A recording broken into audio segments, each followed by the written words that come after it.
La subregión de Centroamérica y Panamá es responsable al menos del 0,5% de las emisiones de los gases de efecto invernadero. Sin embargo, es una de las áreas más vulnerables ante el impacto del cambio climático planetario. Científicos y ambientalistas coinciden en adoptar acciones de prevención, respuestas tempranas, adaptación y optimización de los recursos del Estado en las áreas marino-costeras vulnerables. Es importante advertir que uno de los mayores obstáculos para encarar esos retos es la burocracia, el egoísmo institucional y la falta de una visión integrada y estratégica de las instituciones en las acciones de socorro, asistencia y prevención. Investigaciones realizadas por expertos de Naciones Unidas indican que para el año 2050 Panamá perderá zonas costeras e islas por efectos del cambio climático, lo que debe inducir una conciencia colectiva y un profundo sentido de urgencia en materia de protección civil y preparación efectiva. Café Bayano apuesta por la vida, el suministro de información útil y la resiliencia de las poblaciones en países de la subregión con una historia compartida. A nombre de Café Bayano, damos la bienvenida a quienes nos sintonizan en este canal y al mismo tiempo saludamos a nuestros seguidores en las redes sociales. Hoy conversaremos con especialistas sobre la gestión de riesgo local en áreas vulnerables ante la alteración climática global. Un tema de gran importancia, sobre todo porque entramos en la estación lluviosa que al mismo tiempo representa una bendición por los beneficios que tiene el agua para el país, pero por otro lado, por los peligros que implica cuando las condiciones climáticas provocan situaciones de vulnerabilidad en algunas comunidades. Para abordar el tema indicado, contaremos con la presencia de la abogada Mari Castillo del Centro de Incidencia Ambiental, CIAM, Alfonso Waterman, especialista en gestión ambiental, Miguel Chari, ingeniero topógrafo e hidrólogo del Observatorio de la Universidad de Panamá, y de Jesús Almancia, sociólogo y docente universitario. Entendiendo que este es un tema que la población conoce poco realmente de las situaciones que se presentan, a excepción de las informaciones que se dan por noticia, ¿cuáles son, licenciada Mari, los principales riesgos que enfrenta el país ante el actual cambio climático y las posibles respuestas que tiene el Estado para atenderlos? Creo que es importante iniciar haciendo la diferenciación en lo que es riesgo climático y lo que viene siendo riesgo de desastre. El riesgo climático viene buscando prevenir los riesgos asociados a las nuevas y múltiples amenazas climáticas que afectan a distintos sectores. Y el riesgo climático también está asociado a eventos de lento progreso y la prevención de sus potenciales impactos. Esto viene también asociado a una adaptación y una construcción de resiliencia climática de la que voy a hablar más adelante. Mientras que el riesgo de desastre ya viene incluyendo a una planificación, a una respuesta adecuada ya ante posibilidades de desastres naturales.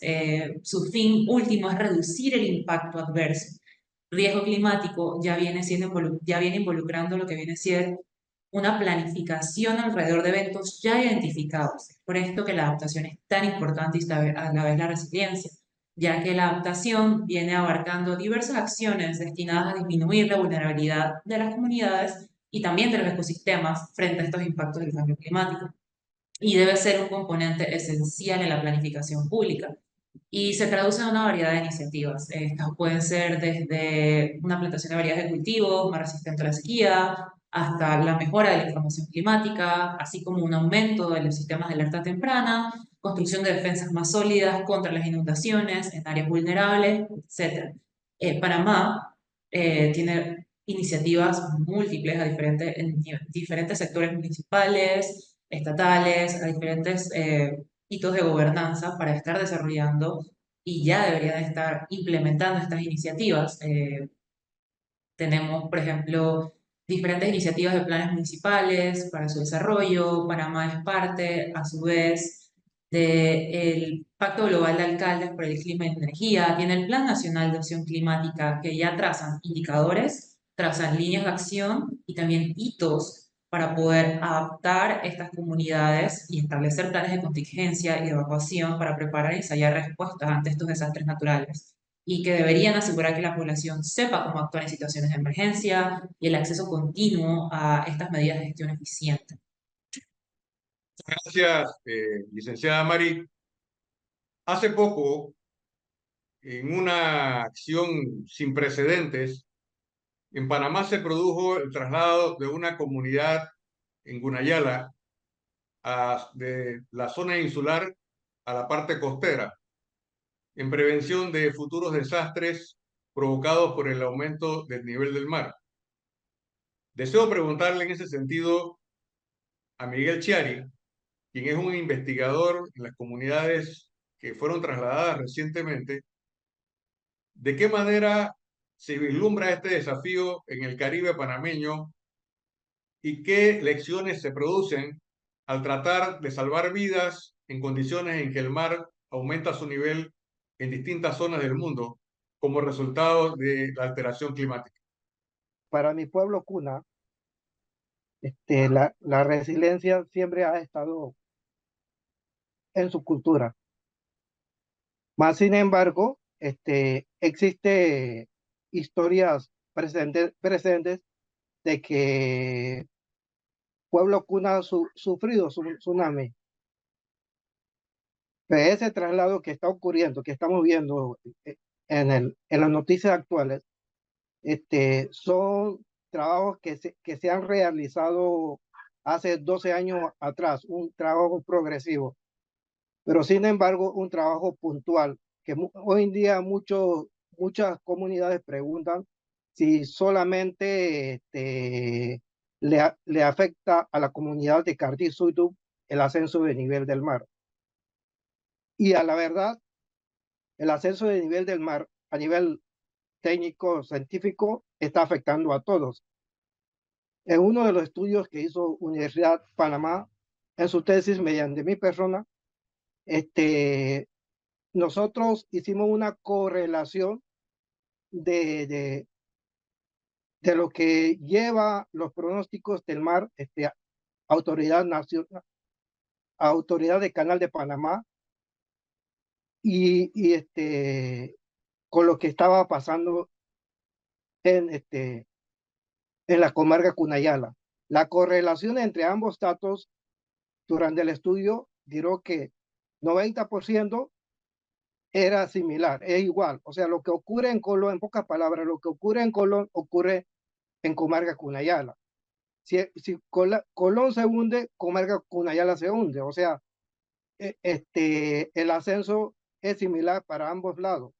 Pero el problema consiste en que muchas veces la comunidad no conoce el concepto de nivel medio del mar. Nivel medio del mar es un concepto estadístico, donde se mide, es la mitad de marea baja y la marea alta, que solo se puede ser visible en un mareómetro instalado, como el derretimiento del casquetes polares. No se ve, o sea, ocurre fuera de nuestro área, ocurre en los polos, en lugares árticos, nosotros no lo vemos. O sea, es un bomba en tiempo que va subiendo progresivamente.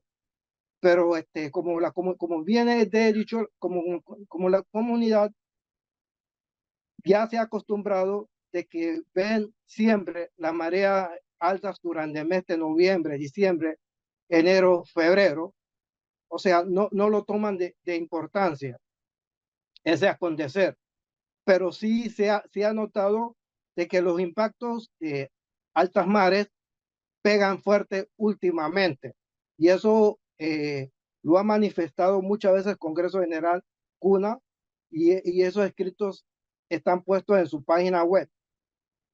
Y por lo que yo diría,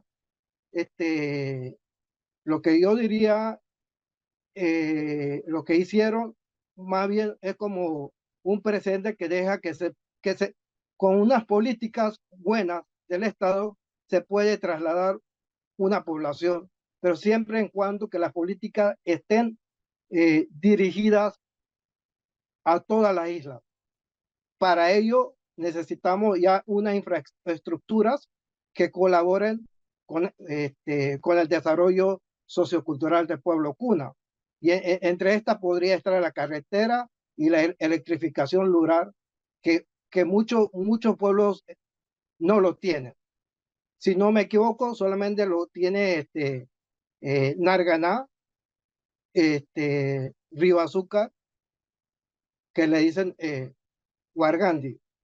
Siguiendo en el orden de ideas que tú acabas de plantear, quisiéramos conversar con Miguel Chari, entendiendo que no solo en el área Gunayala hay problemas de esa naturaleza, sino también los informes del gobierno hablan de que las comarcas son las áreas de mayor vulnerabilidad.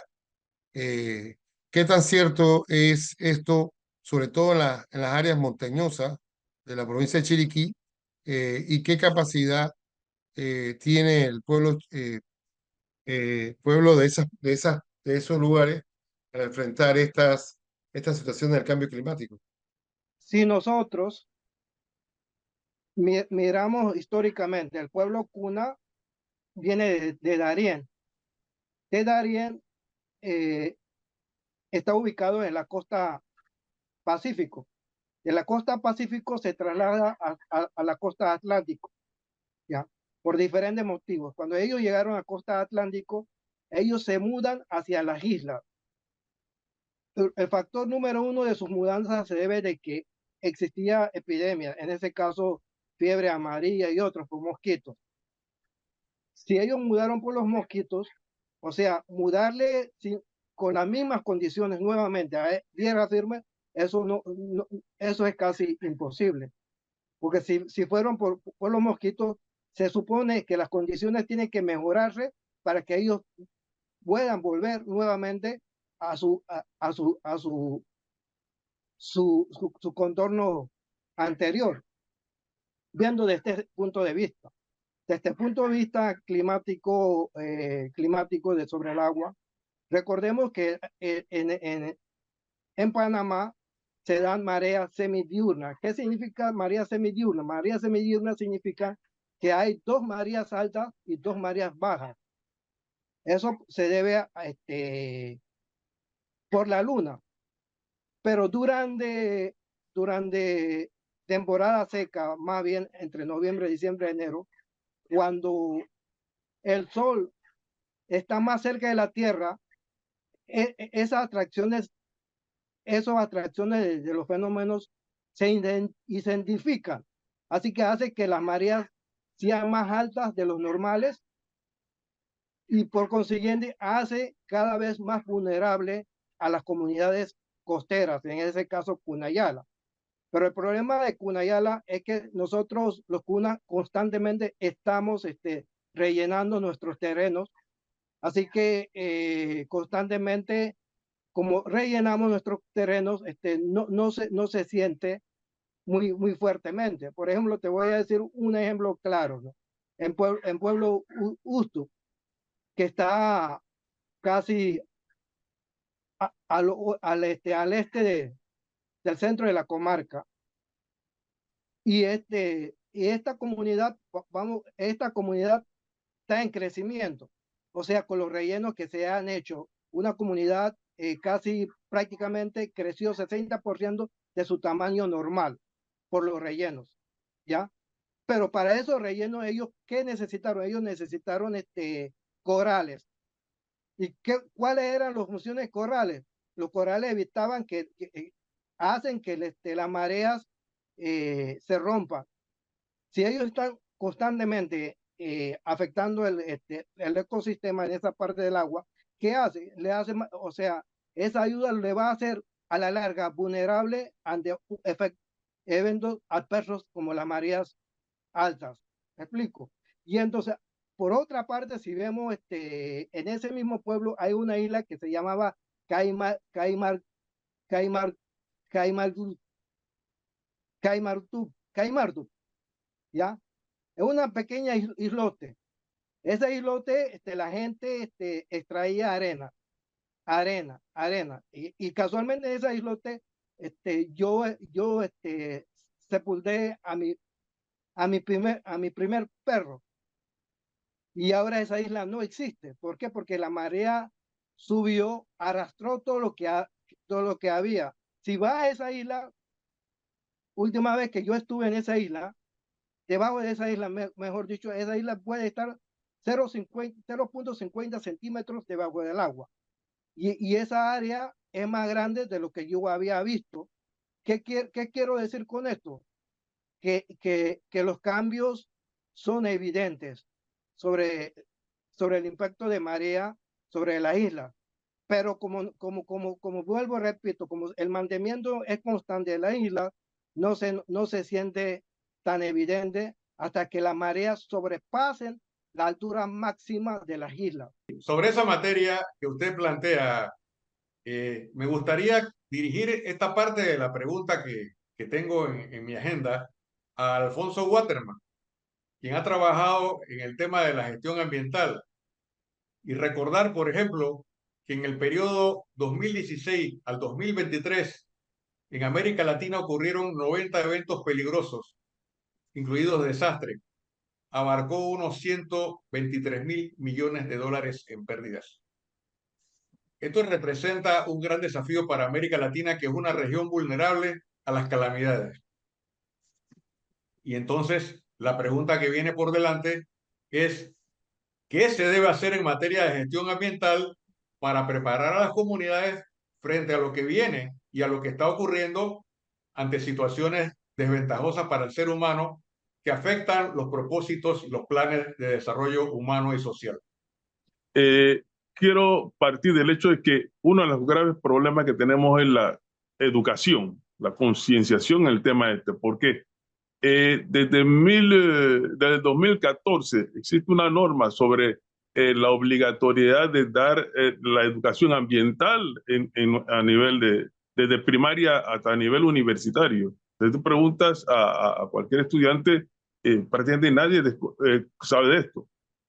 ¿Y por qué hablo de esto? Porque realmente es importante la orientación frente a los cambios que se están dando y que son evidentes, como dijo el compañero, como dijo Miguel.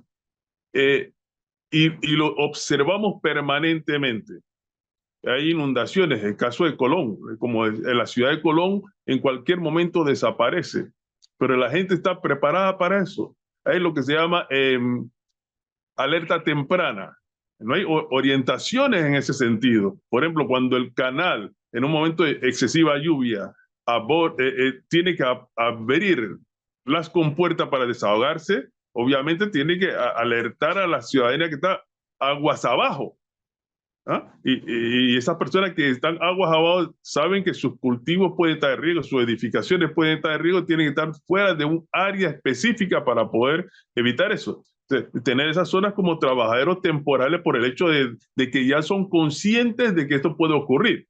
Pero en nuestro país no ocurre eso. Se construye, se hacen edificaciones en cualquier lugar. Hay muchas personas que también le roban espacio a las quebradas, a los ríos, ¿verdad? Y todas esas cosas deben entrar dentro de un plan. En Panamá existen muchos planes de desarrollo, planes de ordenamiento territorial. Existe el Ministerio de Vivienda que tiene ese viceministerio. Está el Ministerio de Ambiente que también regula los temas que tienen que ver con el proceso de impacto ambiental. Entonces, si las comunidades están orientadas, conscientes de su responsabilidad y conociendo las zonas vulnerables a nivel nacional, se tomarían las medidas pertinentes, las autoridades evitando que las personas abarquen esas áreas y por otro lado las mismas personas conscientes de los riesgos a los cuales se enfrentan en forma diaria.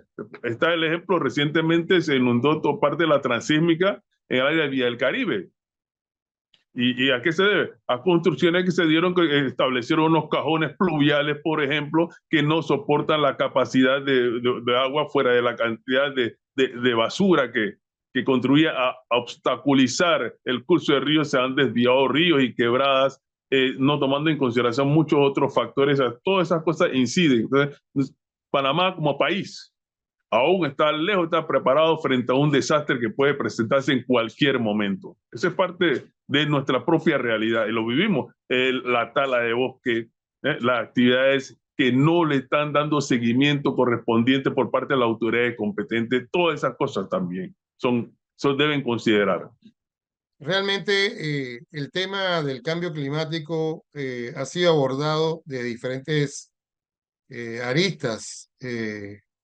Hay se ha elaborado una estrategia nacional de cambio climático para el 2050. Hay una estrategia nacional de ambiente y plan nacional de acción climática y una serie de estudios de esa naturaleza.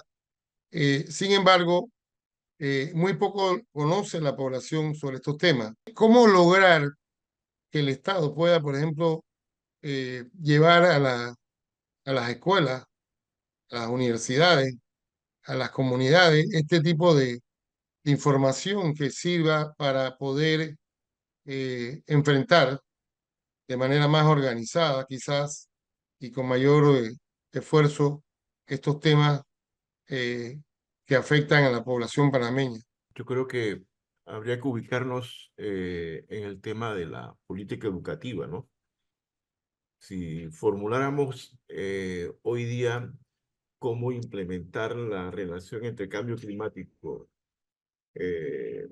educación ambiental y política educativa, tendríamos que tener en cuenta varias cosas, ¿no? Que eso significaría tener en cuenta tanto la labor que puede realizar el Ministerio del Ambiente, la labor que puede realizar el Ministerio de Educación y de una forma particular también la misma labor de la Universidad de Panamá.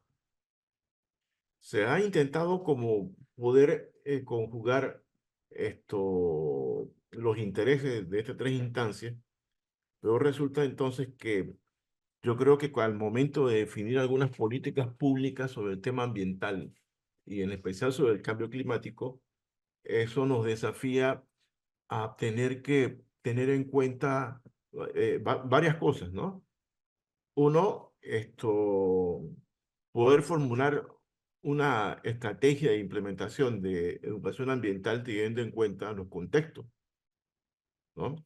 Una de las primeras cuestiones que creo que habría que tener como eje de la reflexión de cómo implementarlo es ubicarnos a partir de dónde se encuentra, si pensamos en la educación básica en general, dónde se encuentra cada una de los centros de educación, ¿no? No es lo mismo hablar de cambio climático en la periferia urbana de la ciudad de Panamá, ¿no? Y los problemas que hay en esa periferia, desde el tema del agua hasta el desastre de los ríos urbanos, ¿no? Y no es lo mismo entonces trasladar la misma preocupación a otros contextos como Chiriquí, ¿no? En este caso, pongamos ejemplo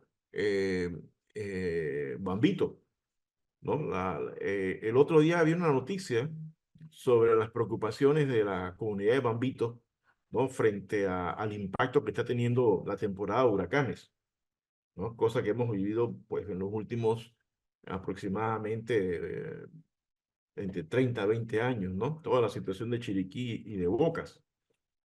No es lo mismo las preocupaciones de la comunidad de Bambito que las comunidades que puedan estar en la costa Caribe. Yo creo que esos elementos deben de ser considerados al momento de formular una estrategia de educación ambiental centrada en el cambio climático, ¿no? Y por otro lado, también significa como poder articular la política ambiental con otras políticas públicas.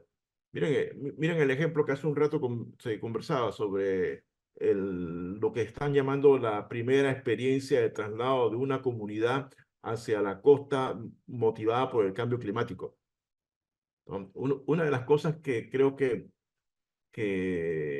tiene carencias es el haber centrado el traslado de la población en el marco de un servicio del Ministerio de Vivienda y Ordenamiento Territorial, ¿no?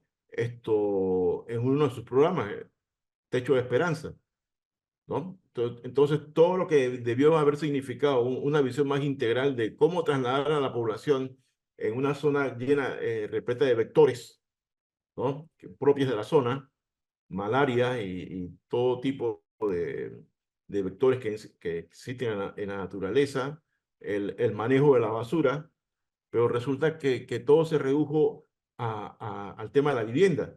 Claro, esto teniendo en cuenta también los cambios que hay en la zona, ¿no? La misma población ha pensado en que tener una vivienda de 40 por 40 le va a satisfacer la necesidad que ellos están pensando en una estructura más moderna, vamos a decirlo así, ¿no? Y resulta que cómo se hace con una estructura familiar extensa, ¿no? Que se va a adaptar en una vivienda con esas características.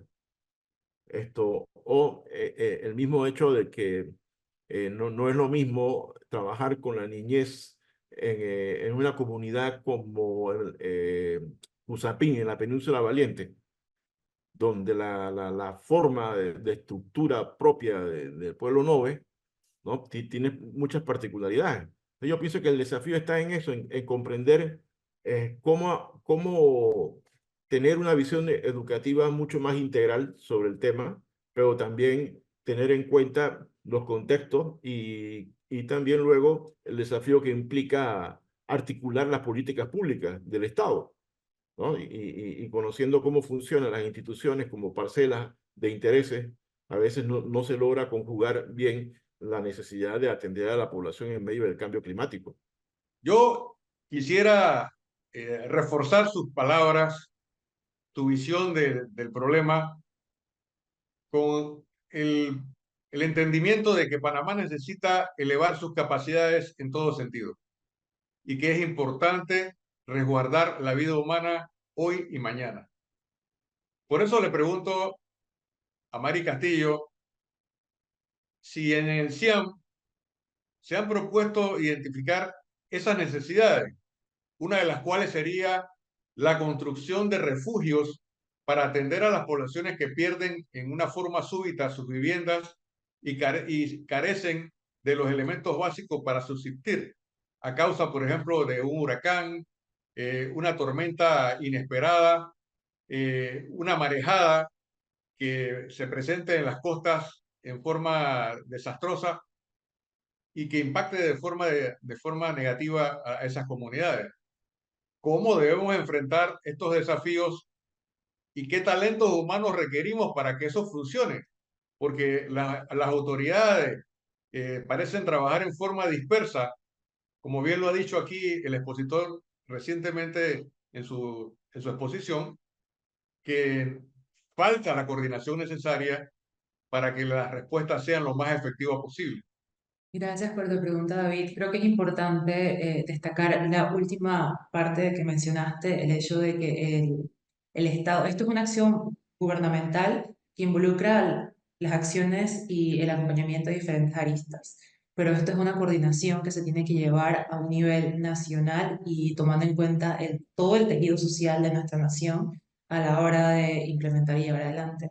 Desde el CIAM, lo que nos dedicamos y a lo que nuestro enfoque principal de trabajo es el seguimiento y más que nada velar porque esta implementación de programas de adaptación climática se lleven adelante, que estas iniciativas se desarrollen de manera adecuada, que las infraestructuras que se están adaptando, estamos en constante comunicación con las comunidades, si existe una afectación, si no se están tomando en cuenta el tejido social, porque no solamente es protección de infraestructura, estamos hablando de protección del patrimonio cultural, estamos hablando de conservación de la sociedad tal como está, velar porque las poblaciones locales estén siendo tomadas en cuenta, representarlas, caso tal no se esté dando este respeto a sus socioculturas, a su sentido, su rasgo social.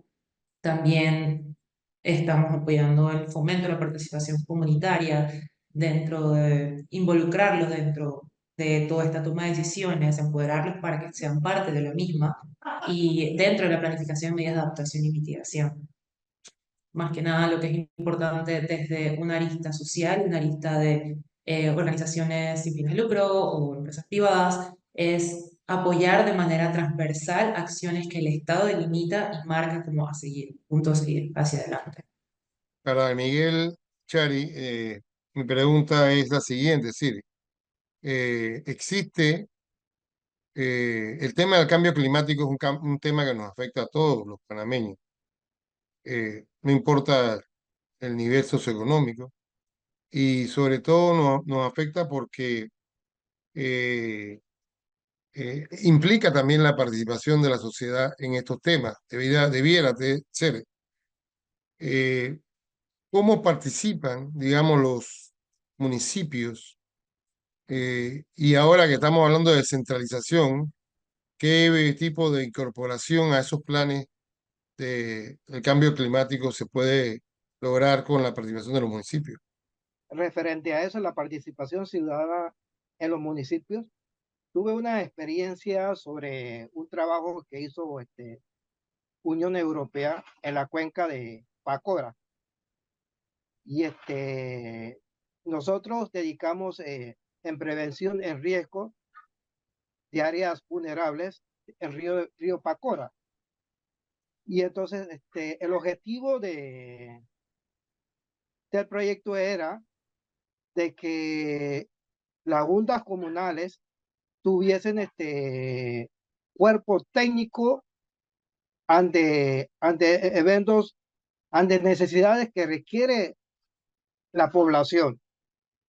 Pero resulta ser que el proyecto, en ese caso el proyecto europeo, manejaba 3 componentes. Entre los componentes estaba hídrico, ambiental y de riesgo. Ok, cada componente tenía su presupuesto, pero esos tres presupuestos no se podía trasladarse a otro fin si no tenía un matiz común. O sea, tenía que cumplir primeramente con los objetivos ya trazados, con metas específicos trazados. Así aprendimos a ejecutar nuestro proyecto, y nuestro proyecto a nivel centroamericano quedó en primer lugar en ejecución de Cuenca Río Payano. Pero ¿qué resulta? Resulta que la política panameña, la política criolla panameña,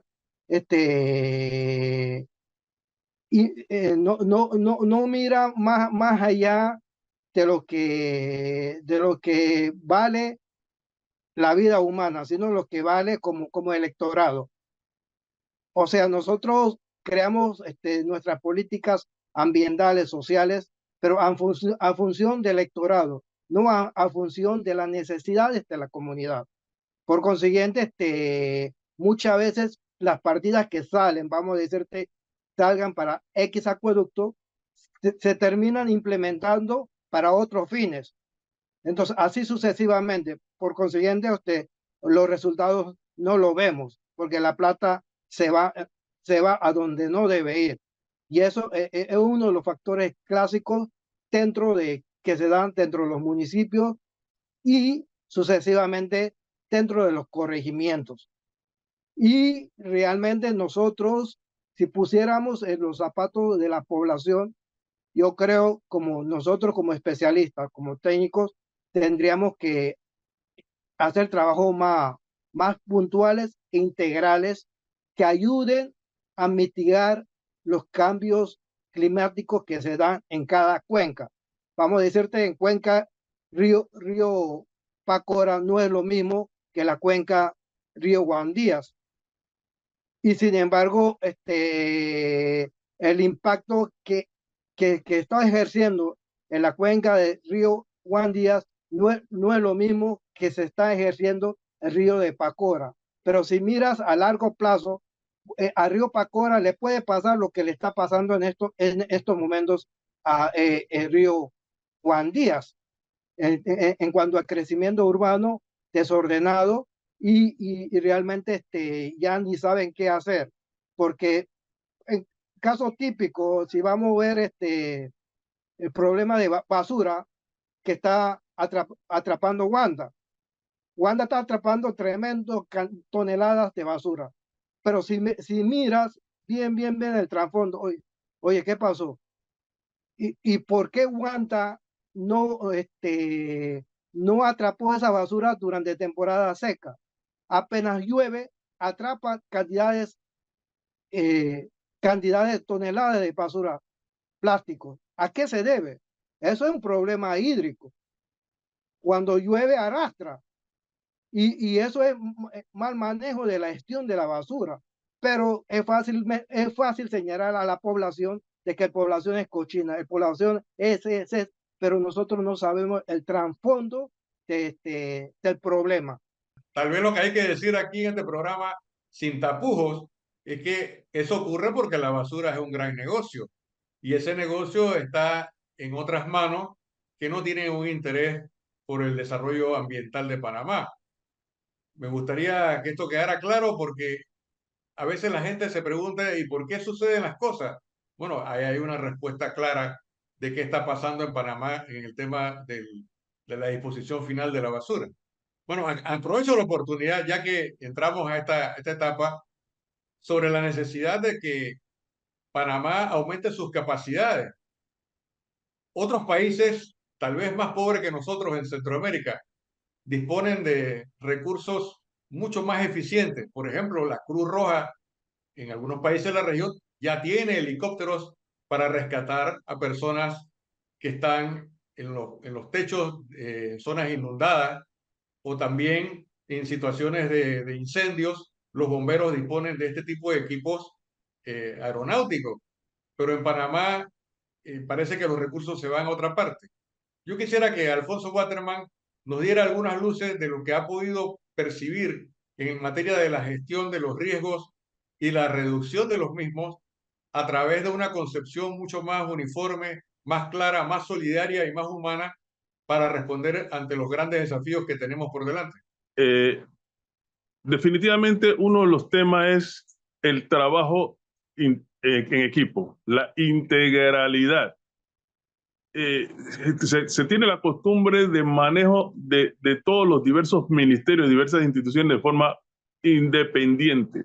Nosotros vivimos en un mundo donde se tiene que llegar a los niveles de integralidad. O sea, porque, por ejemplo, solamente el tema de la basura, si buscamos, por ejemplo, en un estudio de impacto ambiental, no se considera a la entidad que tiene que ver con el tema de la recolección. Se desarrollan proyectos de vivienda en cualquier lugar. O sea, igual que el tema de la falta de luz, la falta de agua. O sea, se planifica en función de unos intereses, unos intereses por el hecho de construir, hipotecar o crear fincas para hipotecar para la residencia, por el hecho de la necesidad.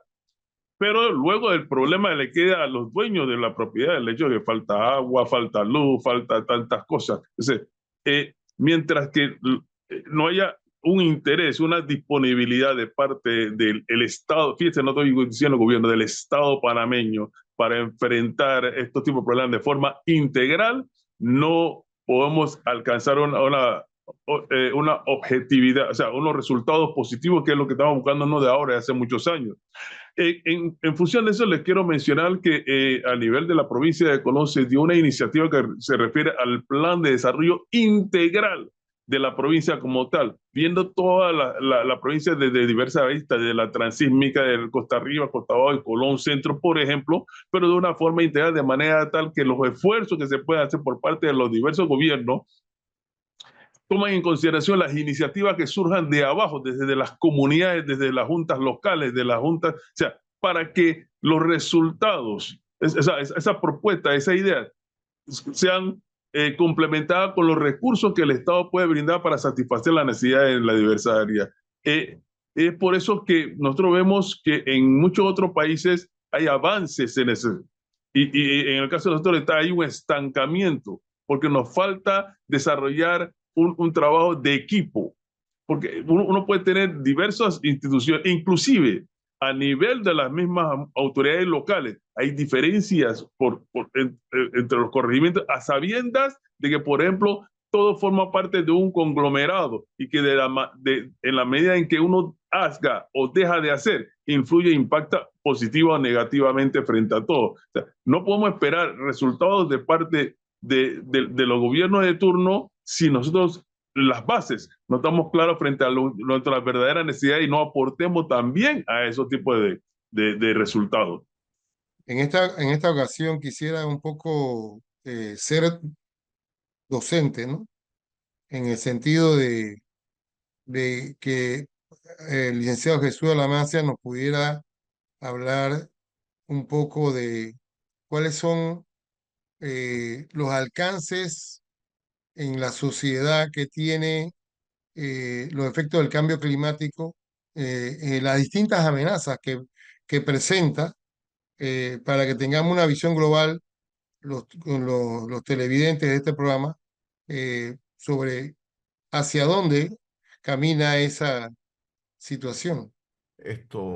A ver, si nosotros hiciéramos el mapa de la pobreza, ¿no? Tanto en el campo como en la ciudad, con las zonas de vulnerabilidad que pueden estar afectadas por el proceso de cambio climático, la forma de atención en esa zona es totalmente distinta, ¿no? A ciertas zonas rurales de producción que implica presencia del pequeño productor, digamos, de capas medias rurales, que tienen otras aspiraciones y otras formas de ver el sentido de vida, ¿no? Y mientras que en las zonas de mayor pobreza que puedan ser afectadas por el proceso de cambio climático, las aspiraciones son otras. Yo creo que tener en cuenta eso al momento de definir el abordaje de cómo acompañar, yo diría que acompañar más que dar directrices de cómo tiene que ser el proceso, permitiría como lograr un nivel de participación y horizontalidad en las decisiones sobre el impacto que significaría el traslado de las poblaciones, ¿no? Porque al momento del traslado, eso tiene que ver con acceso a la tierra, tiene que ver inclusive con la posibilidad de empleo, ¿no? Esto no es tan fácil tener una fórmula de traslado hacia otra zona sin tener en cuenta la condición humana en términos de la reproducción humana, ¿no? Dotamiento de agua, empleo, combate a la pobreza, permitir que el proceso educativo no se quiebre por los cambios o por la espera de las nuevas infraestructuras escolares, que la atención de salud sea planificada y que se tenga como eje, pues, todos los servicios públicos que implica estar en un nuevo asentamiento, ¿no? Yo pienso que esos elementos no se pueden dejar de lado y solo pensar en el traslado en sí o las directrices que pueda provocar el cambio desde el Estado, ¿no? Miren, le voy a poner un ejemplo de esto. Ahora en la reciente mudanza de Cunayala, hace como 3 semanas atrás o un mes, definiéndose la fecha del traslado, SINAPROC le planteó a la comunidad que como ya la comunidad se mudaba, iban a tener sus casas, había que desalojar la isla, ¿no? O sea, había que desmantelar las casas. Pero la gran pregunta ahí era si SINAPROC realmente conversó con la comunidad y su visión sobre el traslado y lo que quedaba de la isla que iba a decidir la comunidad, ¿no? De repente la comunidad, hubo una tensión, ¿no? Miren, son dos cosas distintas, son dos maneras distintas de ver la situación. La comunidad estaba por debatir qué hacer con lo que quedaba, ¿no? Y además teniendo en cuenta que hay en especial los mayores querían quedarse y no se quieren mudar, ¿no? Pero entonces SINAPROC vino con esta propuesta de que había que desmantelar toda la comunidad.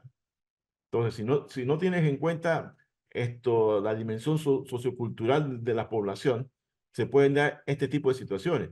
Además de esto que les he escrito sobre la situación de pobreza y el traslado, todo lo que implica en términos humanos, ¿no? Yo creo que hay un desafío muy grande para el Estado, que de aquí al 2050, cuando el cambio climático vaya impactando más zonas a nivel nacional, Esto habría que ver entonces cuál va a ser realmente la política dirigida a tratar de atender a la población, ¿no? Frente al proceso de cambio climático. Profesor, lamentablemente el tiempo es nuestro principal enemigo y lo que usted afirma sin duda nos lleva a una percepción y es que por alguna razón las casas que se inundan o que se queman en Panamá son precisamente las que pertenecen a los pobres.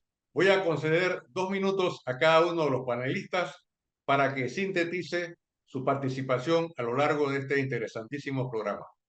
Comienzo con Mari.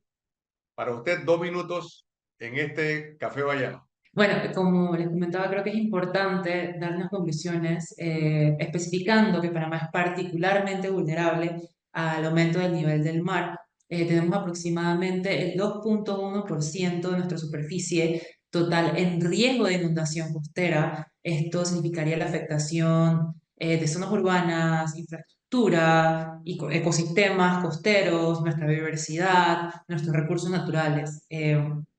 Tenemos que también tomar en cuenta que el Estado ha reportado que al menos 63 comunidades van a ser afectadas por el aumento del nivel del mar. Esto pone en peligro no solo sus hogares, sino también sus medidas de vida y su patrimonio cultural. Aunque el gobierno esté trabajando en una estrategia nacional de desplazamiento y de reubicación, es fundamental que estas acciones no se limiten a soluciones logísticas. Es imperativo que las medidas adoptadas respeten y preserven la cultura, las tradiciones y el tejido social de las comunidades, evitando así una desintegración de la identidad de estas comunidades y asegurando que las personas desplazadas no sean tratadas meramente como cifras en un plan de reubicación. Esto es importante tomarla en cuenta.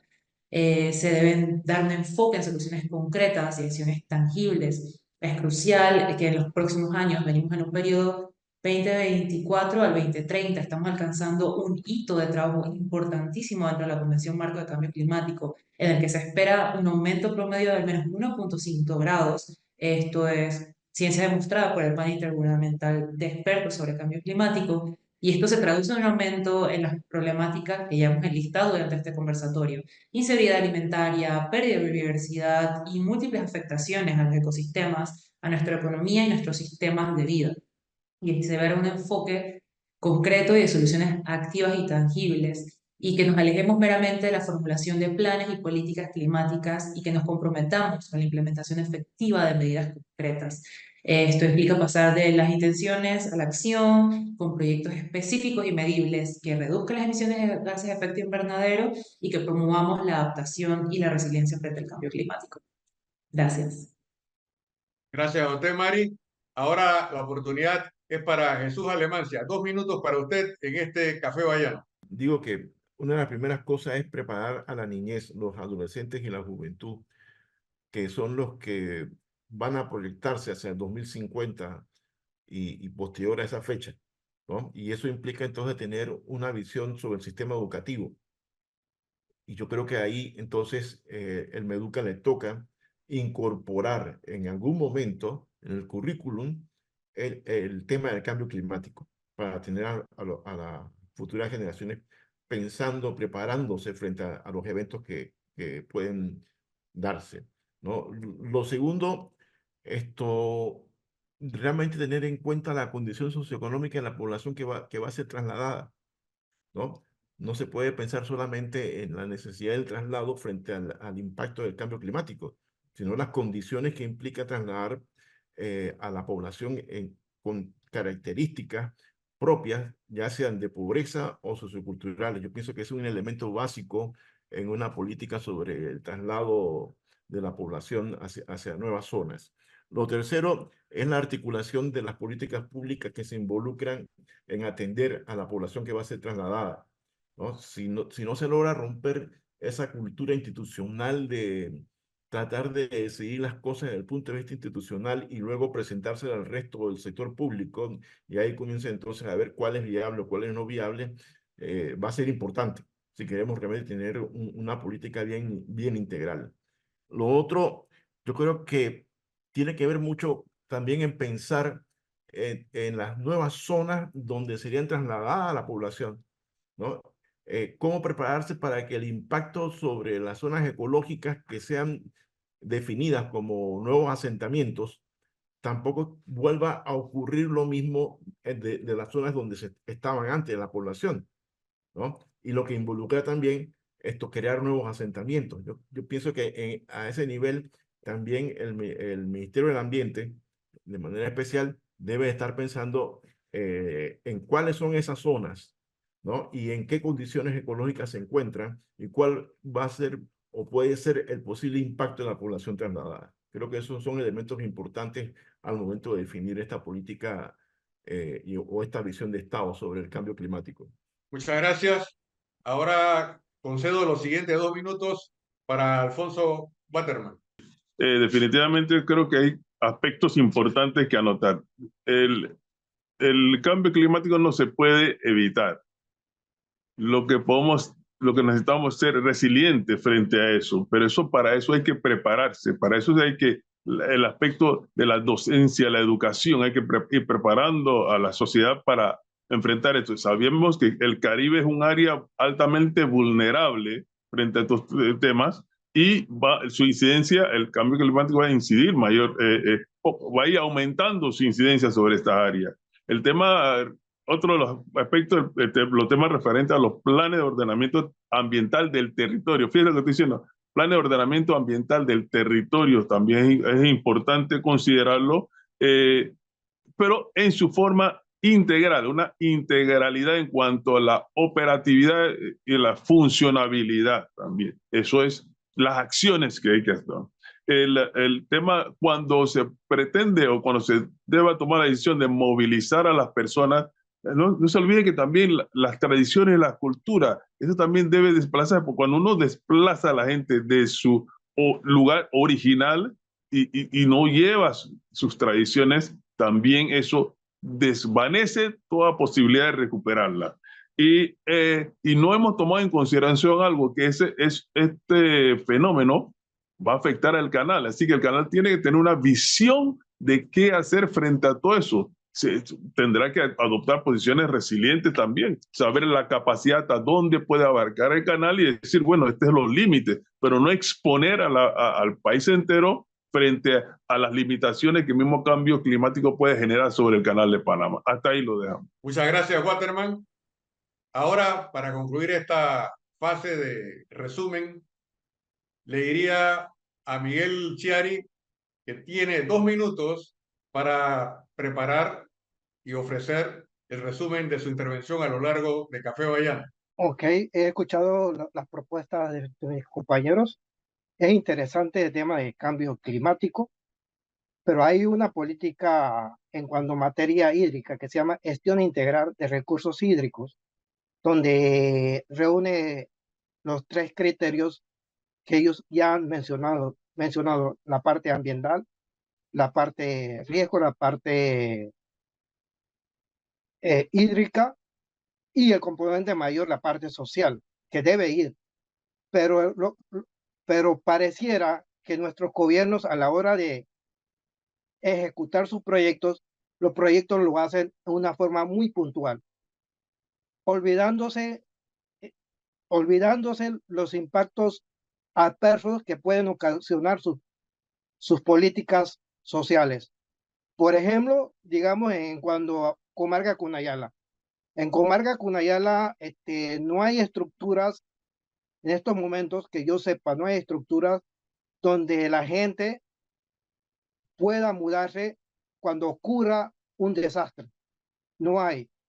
O sea, estamos esperando que las cosas ocurran para tomar decisiones. Yo creo que ya debemos proyectarnos más allá, como dijo el compañero, más allá de nosotros, de nuestra generación, sino pensar en futuras generaciones. Para eso nosotros necesitamos políticas integrales en cuanto a gestión de agua y que el desarrollo se base a función del agua, porque si no hay agua, no hay desarrollo tampoco. Hay que verlo en materia de cuenca y cada cuenca es diferente y ahí existe herramientas, pero no lo estamos usando.